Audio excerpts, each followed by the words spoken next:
വിടുതൽ അനുഭവിച്ചവർക്ക് ആരാധനയ്ക്ക് ഇങ്ങനെ അളവ് വെക്കാനായിട്ട് കഴിയില്ല. അതുകൊണ്ടാണല്ലോ പത്രോസ് ചാടാതിരുന്നിട്ടും യോഹന്നാൻ ചാടാതിരുന്നിട്ടും ആ മുടന്തൻ ചാടിയത്. ബ്രദറെ, ഞങ്ങളുടെ ഇടയിൽ അങ്ങനെ ഒരു സിസ്റ്റം ഇല്ല. അത് വേണമെങ്കിൽ അവർക്ക് പറയാം, ശരിയാണ്, പുതിയ നിയമം നമ്മൾ പഠിച്ചാൽ. ഞങ്ങളുടെ ഇടയിൽ അങ്ങനെ ഒരു സിസ്റ്റമല്ല, ഞങ്ങളുടെ ആരാധന ഇങ്ങനെയല്ല എന്നൊക്കെ പറഞ്ഞ് അദ്ദേഹത്തെ വിലക്കാൻ ശ്രമിച്ചാലും ആ മുടന്തൻ ചാടും. അതുകൊണ്ട് ചിലരെ ശ്രദ്ധിച്ചിട്ട് ആരോ വിലക്കി വിട്ടതുപോലെ തോന്നുകയാണ്. ഞാൻ ഒരു കാര്യം ഓർപ്പിക്കുന്നു. ഇന്നലെ രാത്രി ഞാൻ ചിന്തിച്ചൊരു കാര്യം, നോഹയ്ക്ക് യഹോവയുടെ കൃപ ലഭിച്ചു. കൃപ ലഭിച്ച നോഹയെ കൊണ്ട് പെട്ടകം പണിതു, അല്ലേ? പെട്ടകം പണിതു. ശലോമോനെ കൊണ്ട് ആലയം പണിതു. ബെസലേലിനെയും ഒഹോലിയാബിനെയും കൊണ്ട് സമാഗമന കൂടാരം പണിതു. ബൈബിളിലെ പ്രധാനപ്പെട്ട പണിമേഖലകൾ നമ്മൾ ശ്രദ്ധിച്ചാൽ അതൊക്കെ ഓരോരുത്തരേറ്റെടുത്ത് ചെയ്യുകയായിരുന്നു. നോഹ പെട്ടകം പണിതു, ബെസലേലും ഒഹോലിയാബ് സമാഗമന കൂടാരം പണിതു, ശലോമോൻ ദൈവാലയം പണിതു. പക്ഷേ ഒരു സഭയുടെ ശുശ്രൂഷകൻ എന്നുള്ള നിലയിൽ എനിക്കേറെ ആവേശം തോന്നിയത് ഇന്നലെ രാത്രി ഞാൻ ചിന്തിച്ചപ്പോ, സഭയുടെ പണി മാത്രം കർത്താവ് ആരെ ഏൽപ്പിച്ചില്ല. ഞാൻ എന്റെ സഭയെ പണിയും. പ്രിയരെ, അതുകൊണ്ടാണ് മുടിഞ്ഞു പോകാതെ നാം ഈ 2025 പ്രവേശിച്ചത്. പാതാള ഗോപുരങ്ങൾ, തന്ത്രങ്ങൾ പലതു പയറ്റിയെങ്കിലും നമ്മെ മരണത്തിന് വിട്ടുകൊടുക്കാതെ ഒരു പുതുവർഷം കാണുവാൻ ആയുസ്സിനെ ദീർഘമാക്കി തന്ന ദൈവത്തിന് പതിഞ്ഞ സ്വരത്തിലല്ല, അളവ് വച്ചല്ല, ആരോഗ്യം ഉപയോഗിച്ചും ശബ്ദമുപയോഗിച്ചും മഹത്വം കൊടുക്കാൻ കഴിയുമെങ്കിൽ ആമേൻ, കർത്താവിന് മഹത്വം കൊടുക്കാൻ കഴിയും. ഞാൻ അങ്ങനെ ആ വചനം ധ്യാനിക്കാൻ കാര്യം, സഭയെക്കുറിച്ച് ഭയങ്കര ടെൻഷനാണ്. എൻ്റെ കാര്യം ഞാൻ പറയുക, സഭയെ ദൈവം വളർത്തി, അതിൽ അഭിമാനിക്കുന്നു ഒക്കെ, പക്ഷേ ഭയങ്കര ടെൻഷൻ.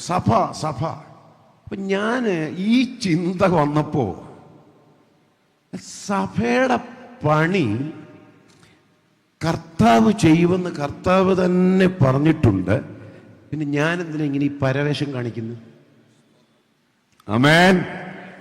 നമ്മുടെ സഭകളെയും സെന്ററിനെയും കർത്താവ് 2025 പണിയട്ടെ. വലിയ വിശാലത ദൈവം നമുക്ക് തരട്ടെ. എൻ്റെ മുൻപിലുള്ള സമയപരിധിയിൽ ഒരു ചെറിയ ചിന്ത നിങ്ങളുമായി പങ്കുവെക്കാൻ കർത്താവിൽ ആഗ്രഹിക്കുകയാണ്. ഈ സന്ദേശത്തിൻ്റെ എല്ലാ ഭാഗങ്ങളും വിശദമായി വിശകലനം ചെയ്യാനോ വിശദീകരിക്കാനോ കഴിയും എന്നെനിക്ക് തോന്നുന്നില്ല.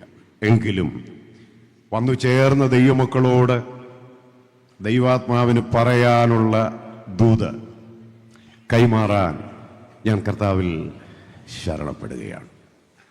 ലൂക്കോസിന്റെ സുവിശേഷം 18-ാം അധ്യായം 35-ാമത്തെ വാക്യവും 41 മുതൽ 43 വരെയുള്ള വാക്യവും ആദ്യം വായിക്കാം. ലൂക്കോസിന്റെ സുവിശേഷം 18-ാം അധ്യായം 35-ഉം 41 മുതൽ 43 വരെയുള്ള വാക്യങ്ങളും. രണ്ടാമത് വെളിപ്പാട് പുസ്തകം 3-ാം അധ്യായത്തിൻ്റെ 17-ഉം 18-ഉം വാക്യങ്ങളും.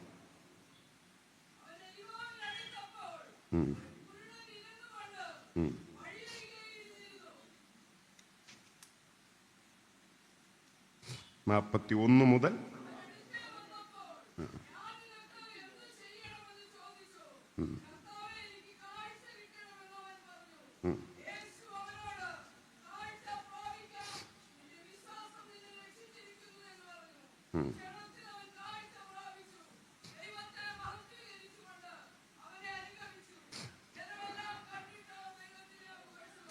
വെളിപ്പാട് പുസ്തകം 3-ാം അധ്യായത്തിന്റെ, ഇവിടെ കർത്താവിന്റെ ദാസൻ മൈക്കിലൂടെ വായിക്കും. വെളിപ്പാട് പുസ്തകം 3-ാം അധ്യായത്തിന്റെ 17-ഉം 18-ഉം വാക്യം.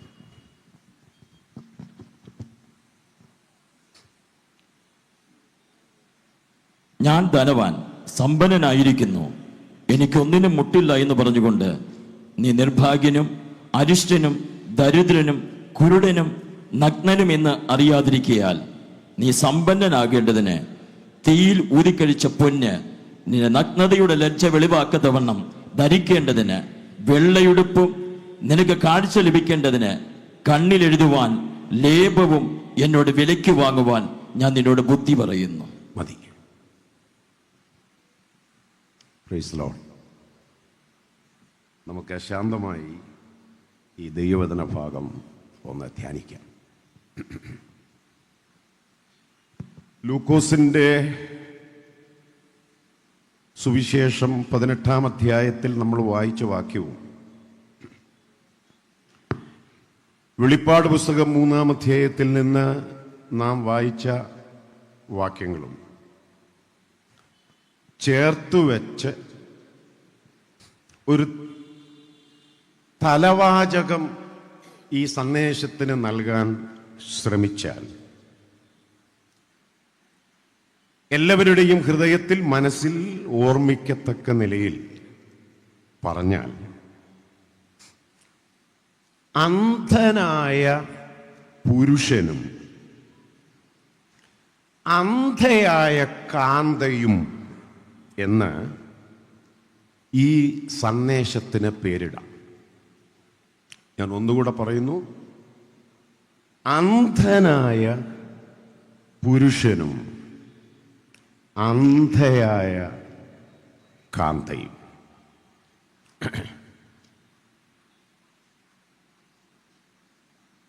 ലൂക്കോസിന്റെ സുവിശേഷം 18-ാം അധ്യായത്തിൽ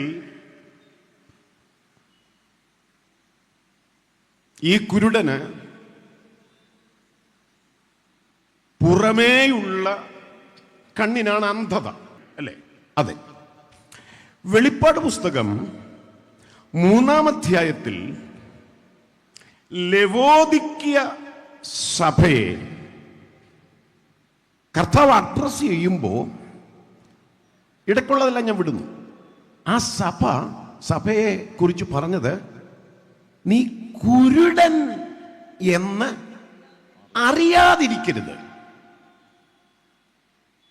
അതുകൊണ്ടാണ് ഇങ്ങനെ ഒരു തലക്കെട്ട് ഈ സന്ദേശത്തിന് കൊടുക്കാൻ എനിക്ക് നിയോഗമുണ്ടായത്. അപ്പോ ഒരു പ്രാദേശിക സഭയെ കുരുടൻ എന്ന് നമ്മുടെ കർത്താവ് വിളിച്ചു. അപ്പോ അന്ധയായ മണവാട്ടിയെന്നോ അന്ധയായ കാന്തയെന്നോ, പൗലോസ്ലീഹായുടെ ഭാഷ്യമനുസരിച്ച് അന്ധയായ നിർമ്മല കന്യകയെന്നോ ഈ വെളിപ്പാട് പുസ്തകം 3-ാം അധ്യായത്തിലെ ഈ വാചകത്തെ നമുക്ക് വിവക്ഷിക്കാൻ കഴിയും. എനിക്ക് ആ ഒടുവിലത്തെ ഭാഗത്തേക്ക് വരുവാൻ കഴിയുമോ എന്ന് എനിക്കറിയത്തില്ല. എങ്കിലും സമയപരിധിയിൽ പെട്ടെന്ന് ചില കാര്യങ്ങൾ ഞാൻ ഓർപ്പിക്കട്ടെ. ഈ ഹെഡിങ് എല്ലാവരുടെയും മനസ്സിലൊന്ന് നിൽക്കട്ടെ. അന്ധനായ പുരുഷനും അന്ധയായ കാന്തയും.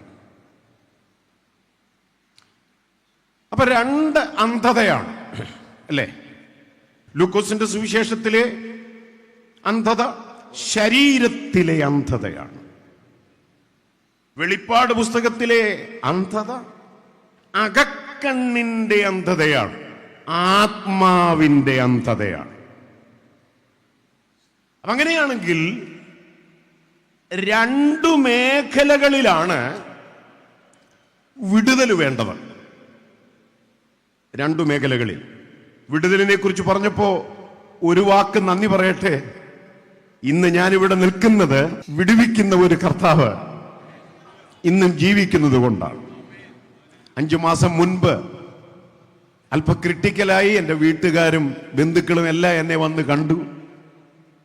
നമ്മൾ ഈ അവസാനമായിട്ട് ആളുകൾ പോയി കാണത്തില്ലേ, ഇപ്പൊ ഒന്ന് പോയി കാണുന്നത് നല്ലതാണെന്ന് പറയത്തില്ലേ, അങ്ങനെ എന്നെ വന്ന് കണ്ടു. അതിൽ ഞങ്ങൾ നിന്റെ ഹിതത്തിനായി ഏൽപ്പിക്കുന്നു. ദയവ് ചെയ്ത് അങ്ങനെയൊന്നുമുള്ള വാചകം ഈ സുഖമില്ലാതെ കിടക്കുന്നവരുടെ അടുത്ത് പ്രാർത്ഥിക്കുമ്പോൾ ഉപയോഗിക്കരുത്. വെളിവും വെള്ളിയാഴ്ച ഇല്ലെങ്കിൽ വീട്ടിലെങ്ങാനും ഇരിക്കണം. ഇടം മരണകരമായ ഒരു അന്തരീക്ഷത്തിൽ നിൽക്കുന്ന ഒരാളിന് വേണ്ടി പ്രാർത്ഥിക്കുമ്പോൾ കർത്താവേ എന്ന് പറഞ്ഞാൽ അതിൻ്റെ അർത്ഥം എന്നാ? കിടത്തി അധികം കഷ്ടം. ഞാൻ കാരണവരെ കാണാനിരിക്കുക, സമയമില്ല, കുറച്ച് വണ്ടി ഓടിച്ചു പോകണം. കാരണം വീട്ടിൽ വരുത്തി അദ്ദേഹത്തെ തിരുത്തുന്നത് ശരിയല്ലല്ലോ. അദ്ദേഹത്തിൻ്റെ വീട്ടിൽ ചെന്ന് ദൈവഹിതത്തിനായി ഒന്ന് ഏൽപ്പിക്കണമെന്ന് ആഗ്രഹിച്ചിരിക്കുകയാണ്. എന്താ പ്രാർത്ഥിക്കേണ്ടെന്ന് അറിയില്ല. അപ്പം ഞാൻ ഒറ്റ വാക്ക് പറഞ്ഞത്, അങ്ങനെയായിരുന്നു 4-5 മാസങ്ങൾക്ക് മുൻപ് എൻ്റെ ശരീരസ്ഥിതി. ദിവസങ്ങളോളം ICUവിൽ കിടന്നു. പക്ഷേ ഇന്ന് പകലിൽ ഞാൻ ഈ വേദിയിൽ നിൽക്കുമ്പോൾ സഭായോഗത്തിൽ വന്ന ദൈവമക്കളോട് ഞാൻ പറയും, ഞാനൊരു ജീവിക്കുന്ന സാക്ഷിയാണ്. ആമേൻ. മരണമണി ഒരുപക്ഷെ മുഴങ്ങുന്നത് കേട്ട് കാണും. പെട്ടി വാങ്ങുന്ന കാര്യം സഹപ്രവർത്തകരോ കുടുംബാംഗങ്ങളോ ചിന്തിച്ചു കാണും. ശുശ്രൂഷയുടെ ക്രമവും ക്രമീകരണവും ആളുകൾ പുറത്തു പറയാതെ മനസ്സിൽ ചെയ്തു കാണും. എന്നാൽ മരണസമയം നിശ്ചയിക്കുന്നത് വൈദ്യശാസ്ത്രമല്ല.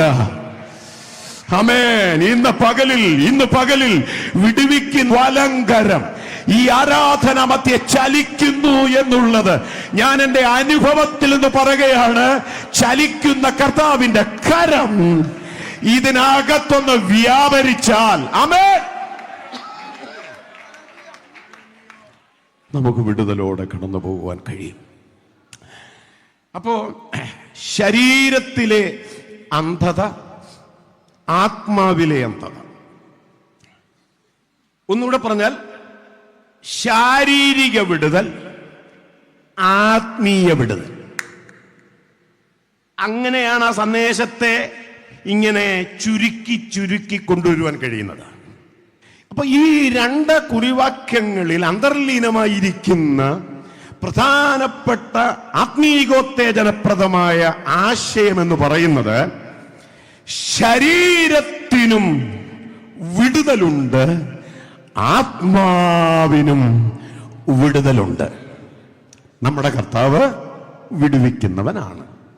എനിക്ക് തോന്നുന്നു ഈ 2 ചിന്തകൾ, ശാരീരിക വിടുതലും ആത്മീയ വിടുതലും ഒന്നിച്ചവതരിപ്പിച്ചിരിക്കുന്ന ഒരു പുതിയ നിയമഭാഗം തിരുവെഴുത്തിലുണ്ട്. അത് ദൈവമക്കൾക്ക് അറിയാം, വായിപ്പിക്കാൻ സമയമെടുക്കുന്നില്ല.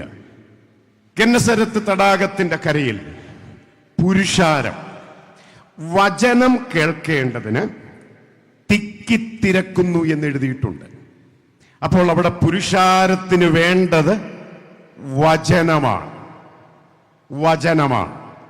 വചനം ആത്മാവിന്റെ ഭക്ഷണമാണ്. അപ്പോൾ പുരുഷാരത്തിന് വേണ്ടത് ആത്മാവിന്റെ ഭക്ഷണമാണ്. ആത്മാവുമായി ബന്ധപ്പെട്ട വിടുതലാണ്, ആത്മീയ വിടുതലാണ്. ഇനി രണ്ടാമത്തെ കൂട്ടര് പത്രോസും സഹപ്രവർത്തകരും വല കഴുകുകയായിരുന്നു. രാത്രി മുഴുവനും മീൻ പിടിച്ചിട്ട് ഒന്നും കിട്ടിയില്ല. അപ്പോൾ പത്രോസിനും സഹപ്രവർത്തകർക്കും വേണ്ടത് വചനമല്ല. കാരണം വചനത്തിനായി തിക്കിത്തിരക്കുന്നവരുടെ കൂട്ടത്തിൽ ശിമോൻ പത്രോസിനെയും സഹപ്രവർത്തകരെയും അവതരിപ്പിച്ചിട്ടില്ല. യേശുവിന്റെ മുൻപിൽ നിൽക്കുന്ന ഈ 2 ഗ്രൂപ്പിനെ ആവശ്യങ്ങളുടെ അടിസ്ഥാനത്തിൽ 2ആയി തന്നെയാണ് ദൈവാത്മാവ് അവതരിപ്പിച്ചിരിക്കുന്നത്. എത്ര മനോഹരമാണ് ആ പഠനം. അപ്പോ മീൻ ശരീരത്തിന്റെ ഭക്ഷണമാണ്. പത്രോസിനും സഹപ്രവർത്തകർക്കും വേണ്ടത് മീനാണ്. അത് ശരീരത്തിന്റെ ഭക്ഷണമാണ്, ശരീരവുമായി ബന്ധപ്പെട്ടതാണ്, ശാരീരിക വിടുതലാണ്. നിങ്ങൾ ആ 5-ാം അധ്യായം പഠിച്ചു നോക്കിക്കേ. വചനം വേണ്ടവർക്ക് യേശു പത്രോസിന്റെ പടകിലിരുന്ന് വചനത്തിന്റെ ഭക്ഷണം വിളമ്പി. മീൻ വേണ്ടവർക്ക് യേശുവിന്റെ വാക്കിനാൽ വല കീറാറാകോളം കർത്താവ് മീനും നൽകി. അങ്ങനെയെങ്കിൽ നമ്മുടെ കർത്താവ് ആരാണ്? ആത്മീക വിടുതലും ശാരീരിക വിടുതലും ഒന്നിച്ച് കൈമാറാൻ കരുത്തുള്ള കഴിവുള്ള ഒരു ദൈവമുണ്ടെങ്കിൽ, ഒരു ലീഡർ ഉണ്ടെങ്കിൽ, ഒരു നേതാവുണ്ടെങ്കിൽ, ഒരു ശക്തനുണ്ടെങ്കിൽ അത് നമ്മുടെ കർത്താവാണ്. ഇന്ന് പകലിൽ ആത്മമണ്ഡലത്തിലും ശാരീരിക മണ്ഡലത്തിലും ഒരു വിടുതൽ പ്രതീക്ഷിച്ചാണ് ഈ സഭായോഗത്തിൽ വന്നതെങ്കിൽ എനിക്കറിയാം. ഞാൻ ഒരു വാചകം പറയട്ടെ.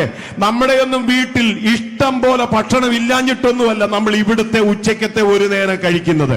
ഈ ഉച്ചവരെ ഇവിടെ ഇരുന്നിട്ട് വിശന്നൊട്ടിയ വയറുമായി പോകാതിരിക്കാൻ സംഘാടകർ നമുക്ക് നല്ല ഭോജനം നൽകുന്നു. ഞാൻ പറഞ്ഞു വന്നത്, മൈലുകൾ യാത്ര ചെയ്ത് വിശുദ്ധന്മാർ ഇവിടെ വന്നത് ഉച്ചയ്ക്കൊരു നേരം ആഹാരം കഴിക്കാനല്ല. അഗ്നിജ്വാലയ്ക്കൊത്ത കണ്ണുള്ളവൻ ഇറങ്ങി നിൽക്കുന്ന ആരാധനാ യോഗത്തിൽ എന്റെ ശരീരത്തിൽ ഒരു വിടുതൽ നൽകാൻ, എന്റെ ആത്മീയ മേഖലയിൽ ഒരു വിടുതൽ നൽകാൻ കഴിവുള്ള ഒരു കർത്താവ് എനിക്കുണ്ട് എന്ന ഉറപ്പുള്ളത്തിൽ വെച്ചുകൊണ്ടാണ് ഇതിനകത്ത് നമ്മൾ ഇരിക്കുന്നത്. ഹല്ലേലൂയ. ഞാൻ ആത്മനിയോഗത്താൽ പറയട്ടെ, ഞാൻ ഈ വചനം പങ്കുവെക്കുമ്പോ ഇത് നിങ്ങളോട് മാത്രമുള്ള സന്ദേശമല്ല. ആമേൻ. ഇത് എന്നോടും കൂടെയുള്ള സന്ദേശമാണ്. ഇവിടെ ഏതോ ദൈവദാസന്മാര് പറഞ്ഞതുപോലെ ഒരഭിഷക്തന്മാരും കൈ വെക്കാതെ ഈ വചനം ഇവിടെ വിഭജിച്ചു കൊണ്ടിരിക്കുമ്പോൾ തന്നെ ഗ്ലോറി, ഹല്ലേലൂയ. ഞാൻ ആ വാചകം ഒന്നുകൂടെ പറയുകയാണ്. ഒരഭിഷക്തന്മാര് കൈവെക്കാതെ ഈ വചനം ഇവിടെ വിഭജിച്ചു കൊണ്ടിരിക്കുമ്പോൾ തന്നെ ഏതൊക്കെ മേഖലകളിലാണോ ഒരു വിടുതൽ ഇന്ന് പകലിൽ ഇതിനകത്ത് വെളിപ്പെടേണ്ടത്, അത് നൽകാൻ കർത്താവ് ശക്തനാണ്. അങ്ങനെ ഒരു വിടുതൽ പ്രതീക്ഷിച്ചാണ് ഇതിനകത്തിരിക്കുന്നതെങ്കിൽ അധരമടക്കി അനങ്ങാതിരിപ്പാൻ നമുക്ക് കഴിയുകയില്ല. ഇവിടെ കർത്താവിന്റെ ദാസൻ ഓർപ്പിച്ചതുപോലെ, ആമേൻ, മത്തായി ശാമുവേൽ ഓർപ്പിച്ചതുപോലെ, ആർപ്പിട്ട ജനത്തിന്റെ മുൻപിൽ എന്ന് പറഞ്ഞാൽ വാ തുറന്ന ജനത്തിന്റെ മുൻപിൽ തടസ്സമായി നിന്ന മതിൽ ഇടിഞ്ഞു മാറിയെങ്കിൽ ഇന്ന് പകലിൽ അധരം തുറക്കുന്ന ദൈവ പൈതലേ, ഹല്ലേലൂയ. പോരാ പോരാ പോരാ, ലിമിറ്റ് വെക്കണ്ട, പരിധി വെക്കണ്ട. ക്ഷീണം മറന്ന്, തളർച്ച മറന്ന്, രോഗത്തിന്റെ ബലഹീനത മറന്ന് അധരം തുറന്ന് ഹല്ലേലൂയ.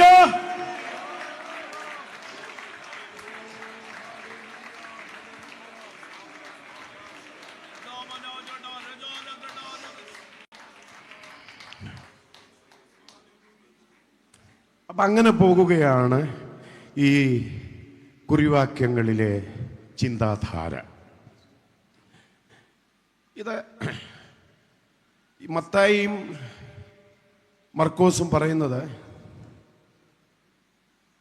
അവരെ എരിഹോവിൽ നിന്ന് യേശു പുറപ്പെടുമ്പോൾ കുരുടന് സൗഖ്യം നൽകിയ കഥയാ പറയാം. എരിഹോവിൽ നിന്ന് പുറപ്പെടുമ്പോൾ, അത് നിങ്ങൾ ശ്രദ്ധിച്ചാൽ മതി വീട്ടിൽ ചെന്നിട്ട്. എന്നാൽ ലൂക്കോസ് പറയുന്നത് അവൻ എരിഹോവിന് അടുത്തപ്പോൾ. ഈ പദപ്രയോഗങ്ങളിലെ വ്യത്യാസം ട്രാൻസ്ലേഷന്റെ പിശകല്ല, അത് വാസ്തവം തന്നെയാണ്. അതെങ്ങനെ വാസ്തവമാകും? എരിഹോവിൽ നിന്ന് പുറപ്പെടുമ്പോൾ എന്ന് മത്തായി മർക്കോസും പറയുന്നു. എരിഹോവിനോട് അടുത്തപ്പോൾ എന്ന് ലൂക്കോസ് പറയുന്നു. ഇത് തമ്മിൽ കണക്ട് ചെയ്യുക എന്നുള്ളത് ഒരല്പം ബുദ്ധിമുട്ട് പോലെ തോന്നുമെങ്കിലും എരിഹോ യോശുവയുടെ കാലത്ത് ശപിക്കപ്പെട്ട പട്ടണമായിരുന്നു, നമുക്കതറിയാം. പിൽക്കാലത്ത് ഭാഗികമായി ആ എരിഹോ പണിയപ്പെട്ടു, ഭാഗികമായി പണിയപ്പെട്ടു. യേശുവിൻ്റെ കാലത്ത് ഭരണാധികാരിയായിരുന്ന ഹെരോദാവ് ഈ ഭാഗികമായി പണിയപ്പെട്ട എരിഹോവിൽ നിന്ന് കുറെ അകലെയായി ഒരു പുതിയ എരിഹോ പട്ടണം പണിതു. ചരിത്രത്തിൽ അങ്ങനെയാണ് രേഖപ്പെടുത്തിയിരിക്കുന്നത്. അപ്പൊ ഹെരോദാവ് പണിത എരിഹോ, മറ്റേത് യോശുവയുടെ കാലത്തുണ്ടായിരുന്ന ശപിക്കപ്പെട്ട എരിഹോ. അങ്ങനെ ചിന്തിക്കുമ്പോൾ, അഥവാ ഭൂമിശാസ്ത്രപരമായും ചരിത്രപരമായും ഈ പദപ്രയോഗങ്ങളിലെ വ്യത്യാസം നമ്മൾ ശ്രദ്ധിക്കുമ്പോൾ, പഴയ എരീഹോവിൽ നിന്ന് ഭാഗികമായി പണിയപ്പെട്ട പഴയ എരീഹോവിൽ നിന്ന് പുറപ്പെട്ട് ഹെരോദാവ് പണി കഴിപ്പിച്ച പുതിയ എരീഹോവിനോടടുത്തപ്പോൾ എന്ന് ചിന്തിച്ചു കഴിയുമ്പോൾ ആ പദപ്രയോഗങ്ങളിലെ വ്യത്യാസം എന്ന വിഷയം പരിഹരിക്കപ്പെടുന്നു. അപ്പോ പഴയ എരീഹോവിൽ നിന്ന് യേശു പുറപ്പെട്ട്, അഥവാ ഭാഗികമായി പണിയപ്പെട്ട പഴയ എരീഹോവിൽ നിന്ന് പുറപ്പെട്ട് പുതിയ ഹെരോദാവ് പണി കഴിപ്പിച്ച പുതിയ എരീഹോവിനോട് അടുത്തപ്പോൾ ആണ് ഈ കുരുടന്മാരുടെ സൗഖ്യം, വിടുതൽ നടക്കുന്നത്. ഞാൻ ഇനി നിങ്ങളുടെ ശ്രദ്ധയിൽ കൊണ്ടുവരാൻ ആഗ്രഹിക്കുന്നത്, ഈ കുരുടന്റെ സൗഖ്യം പഠിക്കുമ്പോൾ യെരുശലേമിലെ കുരുടനെന്നും ബത്സയിദയിലെ കുരുടനെന്നും എരീഹോവിലെ കുരുടനെന്നുമൊക്കെ തരം തിരിച്ചു പഠിക്കാനായിട്ട് കഴിയും. പക്ഷെ എനിക്ക് സങ്കടം തോന്നിയ ഒരു കാര്യം എന്താ പറയുക, ഈ വിഷയം പഠിച്ചപ്പോൾ ലേവ്യ പുസ്തകം 22-ാം അധ്യായം 22 അധ്യായം പഠിക്കുമ്പോൾ ഈ കുരുടനും മുടന്തനും തുടങ്ങിയ അംഗവൈകല്യമുള്ള ആളുകൾ ഭോജനയാഗം കഴിക്കരുതെന്നൊരു നിയമം ഇസ്രായേലിൽ നിലനിന്നിരുന്നു. അതൊരു വിഷമം തോന്നി. ഒന്നുകൂടെ ഞാൻ ചോദിക്കട്ടെ, ഒരാൾ അതിൻ്റെ വേദശാസ്ത്രപരമായ ഉത്തരം എന്നോട് ചോദിക്കരുത്. എനിക്ക് സങ്കടമുണ്ടെന്നാണ് പറഞ്ഞത്. അന്നും സങ്കടമുണ്ട്, ഇന്നും സങ്കടമുണ്ട്. കുരുടനോട് ഭോജനയാഗം കഴിക്കരുത് എന്ന് നിയമം നിഷ്കർഷിക്കുന്നു. കുരുടനോട് പറയുകയാണ്. അത് ആ വാക്യം ഒന്ന് ദേവദാസനെ. അംഗഹീനനായ വിഷമം പോയത് എങ്ങനെയാന്ന് ഞാൻ പറയാം. അംഗഹീനനായ യാതൊരുത്തനും അടുത്തു വരരുത്. കുരുടൻ, മുടന്തൻ, പതിമൂക്കൻ, അധികാകൻ, കാലൊടിഞ്ഞവൻ, കൈയൊടിഞ്ഞവൻ, കൂനൻ, മുണ്ടൻ, പുക്കണൻ, ചൊറിയൻ. മതി. എന്റെ വിഷമം തീർന്നത് ഈ അന്ധൻ ആരാധിക്കരുത്, ഭോജനയാഗത്തിന് എന്നോട് അടുത്ത് വരുതരുതെന്ന് മാത്രം വായിച്ചപ്പോൾ എനിക്ക് വിഷമം തോന്നിയെങ്കിലും ഇവിടെ വന്നപ്പോൾ ഒരു ചെറിയ ആശ്വാസം തോന്നി. വേറൊരു ഗ്രൂപ്പിനെ പ്രത്യേകം പരിചയപ്പെടുത്തിയിരിക്കണം. ആരാണ് അവര്? എന്നെ പറയാൻ പേടിക്കുന്നു. ചൊറിയൻ ഉണ്ടോ നമ്മുടെ ഇടയിൽ? ചിലർ മാസയോഗത്തിന് ഇരുന്ന് ചൊറിഞ്ഞു കളയും. ആരും പ്രതികരിച്ചില്ല. ചിലർക്ക് പിന്നെ ഏറ്റവും കൂടുതൽ സന്തോഷം സഭായോഗത്തിൽ പങ്കെടുത്തില്ലെങ്കിലും കമ്മിറ്റിയിൽ പങ്കെടുക്കണം. ബ്രദർ, ചിലർ വിളിച്ചു പറയും, ബ്രദർ ഇന്ന് കമ്മിറ്റി ഉണ്ട്, മറക്കരുത്, വടയും ചായ. എന്നിട്ട് ഞാൻ ചോദിക്കട്ടെ, എന്താ അവിടെ എന്ത് ഗുണം വരുന്ന കാര്യം അവിടെ ചർച്ച ചെയ്യുന്നത്? വീട്ടിൽ പോലും വലിയ വില പിള്ളേരും വീട്ടുകാരെയും കൊടുക്കാത്ത ചിലര് അവരുടെ തിണ്ണമിടുക്ക് കാണിക്കുന്നത് ഹല്ലേലൂയ കമ്മിറ്റിയിലാണ്. ഞാൻ ഒരു കാര്യം പറയാം, ദൈവസഭയുടെ ആത്മീക വർധനവിന് ഉതകാത്ത ഒരു ആലോചനാ യോഗവും നമുക്കിടയിൽ പാടില്ല. ഇവിടെ ഏതെങ്കിലും സഭ, നിങ്ങളുടെ ലോക്കൽ ചർച്ചിൽ എവിടെയെങ്കിലും പറഞ്ഞിട്ടുണ്ടോ എന്ന് എനിക്കറിയത്തില്ല. ഒരു ലോക്കൽ ചർച്ചിൽ കമ്മിറ്റി ഉണ്ട് സഭായോഗാനന്തരം. അപ്പൊ പാസ്റ്റർ അനൗൺസ് ചെയ്തേ പറ്റുള്ളല്ലോ. ഇന്ന് സഭായോഗം നേരത്തെ നിർത്തുന്നതാണ്, കമ്മിറ്റി ഉണ്ടായിരിക്കുന്നതാണ്. അപ്പോൾ യോഗത്തിനിരുന്ന് ഉറങ്ങിയ, കൈയടിക്കാത്ത, കണ്ണടയ്ക്കാത്ത, പാട്ടുപാടാത്ത, കൈയടിയിലും ആരാധനയിലും റിട്ടയർമെന്റ് എടുത്ത ചിലരാണ് ഇതിനകത്തിരിക്കുന്നത്. ചിലരെന്നേ ഞാൻ പറഞ്ഞുള്ളൂ, എല്ലാവരും ഒന്നും ഞാൻ പറഞ്ഞില്ല. എന്താണെന്നറിയോ കമ്മിറ്റിയുടെ സബ്ജക്റ്റ്, കമ്മിറ്റിയുടെ ആലോചന വിഷയം? പാഴ്സനേജിന്റെ മുറ്റത്ത് നിൽക്കുന്ന തെങ്ങിന്റെ ഓല അത് വെട്ടണോ വേണ്ടായോ? എങ്ങനെയുണ്ട്? വേറെ ഒരു പണിയില്ല, വെട്ടണോ വേണ്ടായോ? അപ്പോൾ ഒരാൾ എഴുന്നേറ്റ് പറഞ്ഞു, അപ്പോൾ അജണ്ട വായിച്ച് ഒരാൾ എഴുന്നേറ്റ് പറഞ്ഞു, എൻ്റെ വ്യക്തിപരമായ അഭിപ്രായത്തിൽ അതിനുവേണ്ടി ഫണ്ടിൽ നിന്നൊരു പൈസ പുള്ളി ഭയങ്കര ഫണ്ട് സ്നേഹിയാണ്, ഫണ്ടിൽ നിന്നൊരു എമൗണ്ട് കളയണ്ട. കാരണം തെങ്ങിന്റെ ഓല ഇന്നല്ലേ നാളെ പഴുക്കും, പഴുക്കുന്ന ഓല ഇന്നല്ലെങ്കിൽ നാളെ താഴെ വീഴും. അപ്പൊ ഫണ്ടിൽ നിന്ന് കാശ് ഇറക്കി വെട്ടണ്ട. ഇനി നമ്മുടെ ഇടയിൽ ഏകാഭിപ്രായത്തിൽ ഒരു പരിപാടി തീരുകയല്ലോ. അപ്പോൾ അടുത്തയാൾ എഴുന്നേറ്റു. എന്തോ പറയണ്ടേ, ഏതെങ്കിലും ഒരു കുഞ്ചായൻ എന്ന് പറയാം അല്ലേ? കുഞ്ചാൻ എഴുന്നേറ്റു. കുഞ്ചായന്മാർ പണമൊന്നും ചെയ്തത്.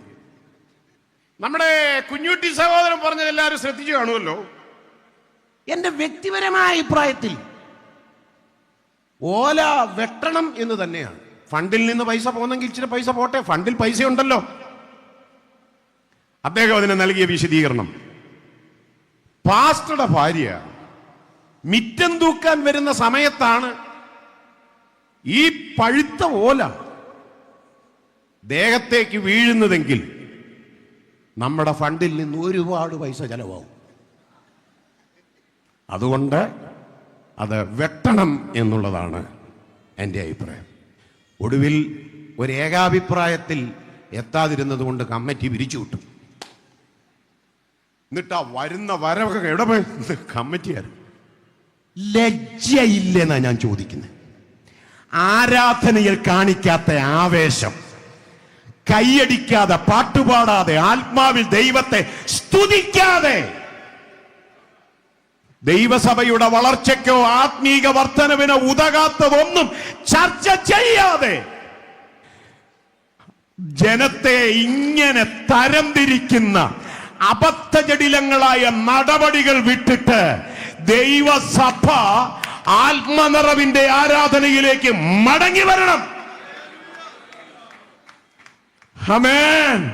2 പാട്ട് പാടണമെന്ന് എന്താ നിർബന്ധം? ആദ്യത്തെ നമ്മുടെ ആരാധന ആത്മാവേറ്റെടുക്കട്ടെ. ആത്മാവിൽ നിറഞ്ഞ കർത്താവിനെ ആരാധിപ്പാൻ നമുക്ക് കഴിയട്ടെ. സ്തോത്രം. നമുക്ക് ഈ ഭാഗത്തിന്റെ അടുത്ത മേഖലയിലേക്ക് വരുമ്പോൾ കുരുടന്മാർ, അത് പ്രത്യേകം ശ്രദ്ധേയമാണ്. അതിലൊരു ചിന്ത പറഞ്ഞ് ഞാൻ നിർത്തും. ഒടുവിലത്തെ ഭാഗത്തേക്ക് വരാൻ നമുക്ക് സമയമില്ല. നമുക്കെല്ലാവർക്കും അറിയാം. ഈ കുരുടന്മാര് വന്നപ്പോ പുരുഷാരം അവരെ ശാസിച്ചെന്ന് മത്തായി പറയുന്നുണ്ട്. ഇവർ നിലവിളിച്ചു. ഈ എല്ലാ ഭാഗങ്ങളിലും നിലവിളിച്ചു എന്ന് എഴുതിയിട്ടുണ്ട്. പുരുഷാരം ശാസിച്ചു. മർക്കോസ് പറയുന്നത് കുരുടനെ പലർ ശാസിച്ചു. ലൂക്കോസ് പറയുന്നത് മുന്നടക്കുന്നവർ ശാസിച്ചു മിണ്ടാതിരിപ്പാൻ. ഞാൻ ചോദിക്കട്ടെ, ഇവൻ മിണ്ടിയാലേ ഇവന് വിടുതലുള്ളൂ. അപ്പം പിന്നെ വാ തുറക്കരുതെന്ന് പറയുന്ന ഒരു ഗ്രൂപ്പ് യേശുവിനോടൊപ്പം നിൽക്കുന്നു എന്ന് പറയുമ്പോൾ അത് വിടുതലിനെ തടയുകയല്ലേ? ഞാനൊരു ദൂത് ഇവിടെ നിന്നുകൊണ്ട് പറയാം, വിടുതലിനെന്നും തടസ്സങ്ങളുണ്ട്. എന്നാൽ കർത്താവാണ് വിടുതൽ നൽകാൻ തീരുമാനിച്ചതെങ്കിൽ, നിശ്ചയിച്ചതെങ്കിൽ ആ തടസ്സങ്ങളൊന്നും വിടുതലിനെ ബാധിക്കത്തില്ല. ഇന്ന് പകലിൽ വന്നിരിക്കുന്ന ദൈവമക്കളോട് ഞാൻ പറയുന്നു, ഒന്നിനു പുറകെ ഒന്നായി തടസ്സങ്ങൾ കണ്ട് മനസ്സ് വേദനിക്കുന്ന ദൈവപൈതലേ, ഇസ്രായേലിൽ ചെങ്കടൽ തടസ്സമായിരുന്നെങ്കിൽ ആ ചെങ്കടലിൽ ആ ദൈവം വഴി തുറന്നത്. യോർദാൻ കരകവിഞ്ഞൊഴുകിയെങ്കിൽ ആ യോർദാനിൽ ആ ദൈവം വഴി തുറന്നത്. അതുകൊണ്ട് ഒരു തടസ്സവും വാഴാൻ എന്റെ ദൈവം അനുവദിക്കത്തില്ല. മിണ്ടരുതെന്ന് പറയുന്ന, ശബ്ദമുണ്ടാക്കരുതെന്ന് പറയുന്ന, വാതുറക്കരുതെന്ന് പറയുന്ന, എന്ന് പറഞ്ഞാൽ നിന്നെ മൗനിയാക്കി കിടത്താനോ നിന്നെ അവശനാക്കി കിടത്താനോ ശ്രമിക്കുന്ന പോരിന്റെ മേൽ ആമേൻ. മിണ്ടരുതെന്ന് പറഞ്ഞവരെ കൊണ്ട് തന്നെ യേശു അവനെ വിളിപ്പിച്ചു എന്ന് എഴുതിയിട്ടുണ്ട്. അങ്ങനെയാണെങ്കിൽ അതിന്റെ അർത്ഥം എന്താ? തടസ്സങ്ങൾ കണ്ട് നമ്മൾ തകരണ്ട, തടസ്സങ്ങളെ പരിഹരിക്കാൻ കഴിയുന്ന ഒരു നല്ല കർത്താവിനെയാണ് നമ്മൾ സ്നേഹിക്കുന്നത്. യേശുവിന്റെ യെരൂശലേം പ്രവേശനത്തിങ്കൽ നമുക്കറിയാം, മിണ്ടാതിരിപ്പാൻ പലരും അവിടെ ശാസിച്ചു. പക്ഷെ യേശു എന്ന് പറഞ്ഞാൽ ശബ്ദം കുറയ്ക്കാൻ പറയും, ശബ്ദം കുറയ്ക്കേ. പക്ഷെ യേശു അതിന് നൽകുന്ന മറുപടി നമുക്കറിയാം, നിങ്ങൾ ആർക്കുന്നില്ലെങ്കിൽ. അങ്ങനെയാണെങ്കിൽ ആർപ്പിന്റെ ശബ്ദം ഇഷ്ടമുള്ള ഒരു കർത്താവിനെയാണ് ഞാനും നിങ്ങളും ഇന്ന് പകൽ ആരാധിക്കുന്നത്. ഞാൻ ഒന്നുകൂടെ പറയുന്നു, ആർപ്പിന്റെ ശബ്ദം ഇഷ്ടമുള്ള ഒരു കർത്താവിനെയാണ് ഞാനും നിങ്ങളും ആരാധിക്കുന്നത്. യേശു പറഞ്ഞതിന്റെ അർത്ഥം ശരിക്കും പറഞ്ഞ ഒരു പ്രവചന ദൂതാണ്. നിങ്ങൾ ആർക്കുന്നില്ലെങ്കിൽ എന്ന് പറഞ്ഞാൽ യഹൂദന്മാർ മശിഹായിൽ സന്തോഷിക്കുന്നില്ലെങ്കിൽ ജാതികൾ ആ അവസരം തട്ടിയെടുക്കുമെന്ന കർത്താവ് പറഞ്ഞത്. അതാണ് അതിന്റെ പ്രവചന ഭാഗം. എന്നാൽ ഇന്ന് പകൽ ഞാൻ ദൈവമക്കളോട് പറയാം, ആരാധനയിൽ എക്സ്പീരിയൻസ് ഉള്ള നമ്മൾ മൗനമായിരുന്നാൽ, ആമേൻ, അങ്ങനെ ആരാധന പോകാൻ കർത്താവ് ആഗ്രഹിക്കുന്നില്ല. ആമേൻ. ആധരം തുറന്നും ശബ്ദമുയർത്തിയും ആരാധിക്കുന്ന ആർപ്പിന്റെ ആരാധനയെ പ്രോത്സാഹിപ്പിക്കുന്നവനാണ് കർത്താവ്. ഹല്ലേലൂയ.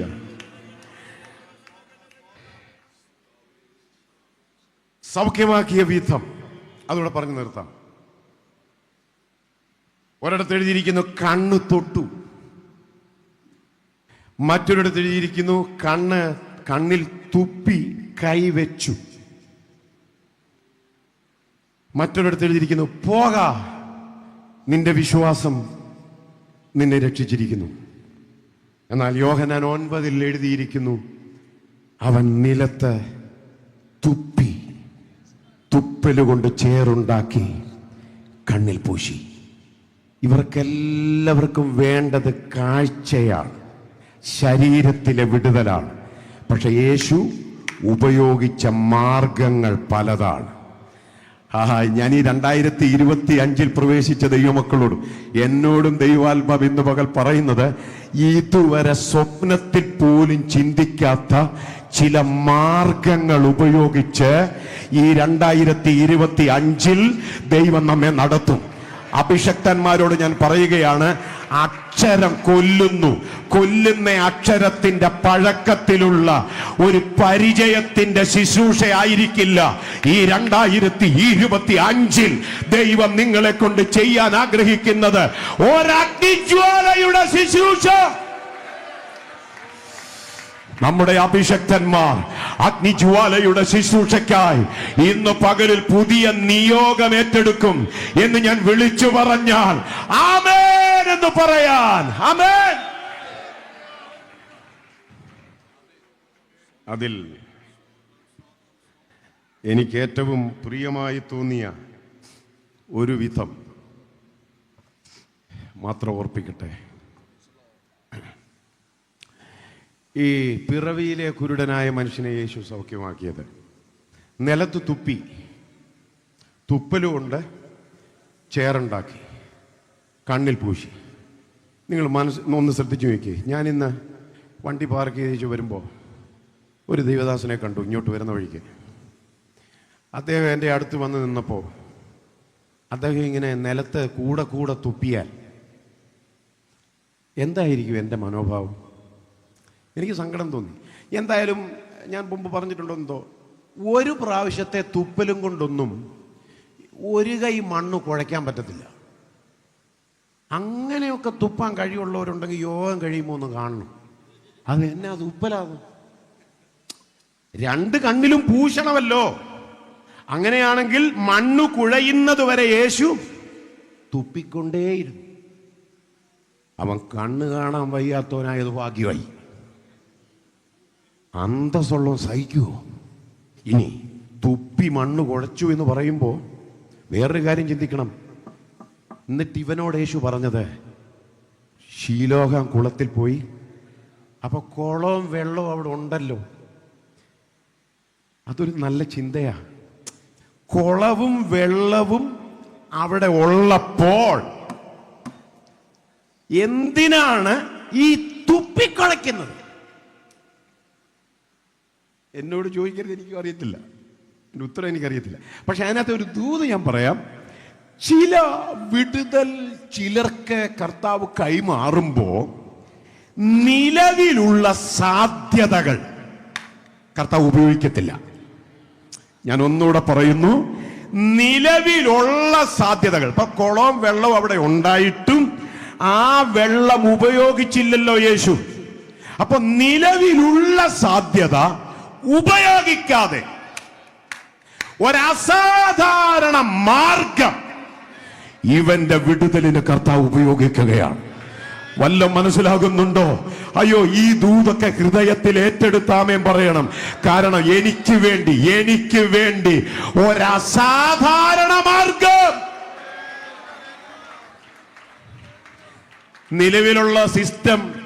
നിലവിലുള്ള സിസ്റ്റം ഉപയോഗിക്കാത്ത കർത്താവിനെ പരിചയപ്പെടുത്താൻ വക നൽകുന്ന വാക്യങ്ങളുണ്ട് തിരുവെഴുത്തിൽ, ഇല്ലേ? ഈ 38 വർഷം കുളക്കരയിൽ കിടന്ന രോഗിയുടെ സൗഖ്യം പഠിക്കുമ്പോ നിലവിലുള്ള സിസ്റ്റം എന്താ? ദൂതൻ വന്ന് കുളം കലക്കും, കുളത്തിൽ ആദ്യം ഇറങ്ങുന്നവന് സൗഖ്യം. അതാണ് സിസ്റ്റം.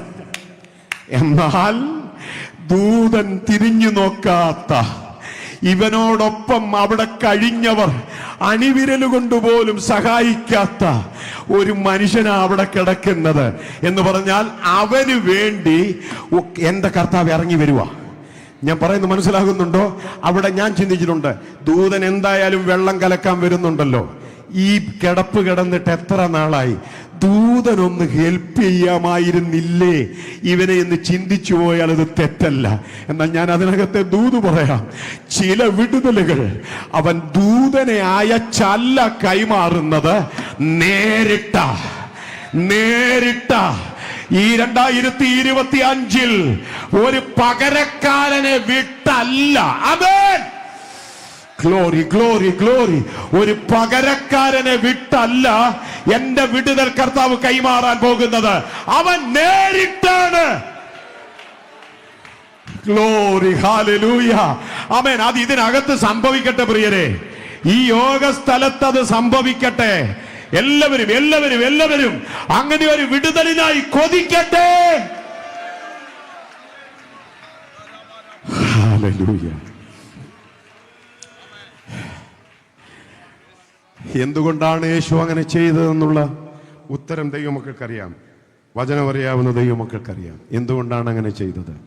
അവൻ പിറവിയിലെ കുരുടനാണ് എന്ന് പറഞ്ഞാൽ അതിൻ്റെ യഥാർത്ഥ അർത്ഥം വേദശാസ്ത്ര വെളിച്ചത്തിലും അത് പഠിച്ചാൽ അർത്ഥം ഇവൻ കണ്ണില്ലാത്തവനായിട്ട് ജനിച്ചതാണ്. കണ്ണില്ലാത്തവനായി ജനിച്ചവനെ നമ്മുടെ കർത്താവ് കണ്ടപ്പോൾ അവിടെ മണ്ണ് കുഴയ്ക്കുകയാ. എന്തിനാ? കണ്ണ് പിടിപ്പിക്കാൻ, കണ്ണ് നൽകാൻ. അതിൻ്റെ അർത്ഥം ഏദനിൽ ആദി മനുഷ്യന്റെ കണ്ണ് മണ്ണുകൊണ്ടുണ്ടാക്കിയ പ്രക്രിയയിൽ എൻ്റെ കർത്താവ് പങ്കെടുത്തിട്ടുണ്ട്. അപ്പോൾ യേശുവിലെ സൃഷ്ടിതാവ് അവിടെ തലപൊക്കുകയാ. എന്ന് പറഞ്ഞാൽ കണ്ണില്ലാത്തവന് കണ്ണ് മണ്ണുകുഴച്ച് നൽകിയ ഒരു പൂർവ്വ ചരിത്രം കിടക്കുന്നുണ്ട്. അവിടെ യേശു സമർത്ഥിച്ചത് എന്താ? യേശു രക്ഷിതാവ് മാത്രമല്ല, അവൻ സൃഷ്ടിതാവ് കൂടെയാണ്. ഇന്ന പകലിൽ ഒന്നുമില്ലായ്മയിൽ നിന്ന് ചിലതിനെ സൃഷ്ടിക്കുന്നവൻ, അസാധ്യങ്ങളെ സാധ്യമാക്കുന്നവൻ, അത്ഭുതത്തിന്റെ ഭുജവുമായി ഇതിനകത്ത് ഇറങ്ങി നിൽക്കുമ്പോ ആ പ്രവൃത്തി ഇതിനകത്ത് വെളിപ്പെടട്ടെ. സഹോദര, ദൈവാത്മാവ് പറയുകയാണ്, ഒരു സിസ്റ്റവും നിന്നെ സപ്പോർട്ട് ചെയ്യാതിരിക്കുമ്പോ എന്റെ കർത്താവ് നേരിട്ട് നിന്റെ വിഷയം ഏറ്റെടുക്കുന്നു. സഹോദരി, നേരിട്ട് നിന്റെ വിഷയം ഏറ്റെടുക്കുന്നു. അവൻ രക്ഷിതാവ് മാത്രമല്ല, അവൻ സൃഷ്ടിതാവ് കൂടെയാണ്. പ്രാർത്ഥനയ്ക്കായി ഒരു നിമിഷം തലകളെ വണക്കുമോ? അടുത്ത ഭാഗത്തേക്ക് ഞാൻ പോകുന്നില്ല. അന്ധതയുടെ ലക്ഷണങ്ങൾ അടിസ്ഥാനപരമായി വളരെ ഗൗരവമുള്ള ചിന്തകളാണ്.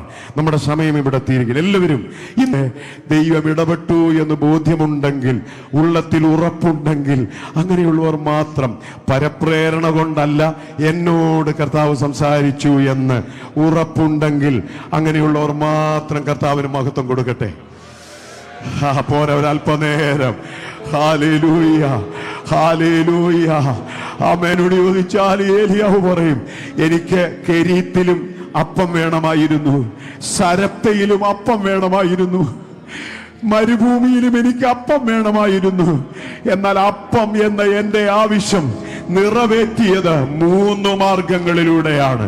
കെരീത്തിൽ അവൻ കാക്കയെ കൊണ്ട് അപ്പം തന്നെങ്കിൽ, ആമേൻ, സരപ്തയിൽ അവൻ വിധവയെ കൊണ്ട് അപ്പം തന്നു, മരുഭൂമിയിൽ അവൻ ദൂതനെ കൊണ്ട് അപ്പം തന്നു. അങ്ങനെയെങ്കിൽ വിടുതലിന് വ്യത്യസ്ത മാർഗങ്ങൾ ഉപയോഗിക്കുന്ന കർത്താവിന്റെ കരചലനം ആത്മമണ്ഡലത്തിൽ അനുഭവിക്കുന്ന ദൈവ പൈതലേ, ഹല്ലേലൂയ. ദൈവകൃപ, ദൈവകൃപ, ദൈവകൃപ, ദൈവകൃപ. ഈ വചനത്തിന്റെ ശക്തി ബലഹീനരുടെ മേൽ വ്യാപരിക്കട്ടെ. ഞാനൊരു ഒരു സാക്ഷ്യം പറയാം. എന്റെ ശരീരത്തിൽ ഇപ്പോൾ ഞാൻ അനുഭവിക്കുന്ന ബലമുണ്ടല്ലോ, ഇവിടെ നിൽക്കുമ്പോൾ ഞാൻ അനുഭവിക്കുന്ന ബലം. ആശങ്കയുണ്ടായിരുന്നു ഇടയ്ക്കൊക്കെ ഈ സന്ദേശത്തിന് സമയമെടുക്കണമെന്ന് പറഞ്ഞപ്പോ, കാരണം അത്രയ്ക്കും ഞാൻ അസ്വസ്ഥനാണ് പല സന്ദർഭങ്ങളിലും. ചില പകലുകളിൽ ഞാൻ എഴുന്നേക്കാൻ വയ്യാതെ കിടക്കാറുണ്ട്.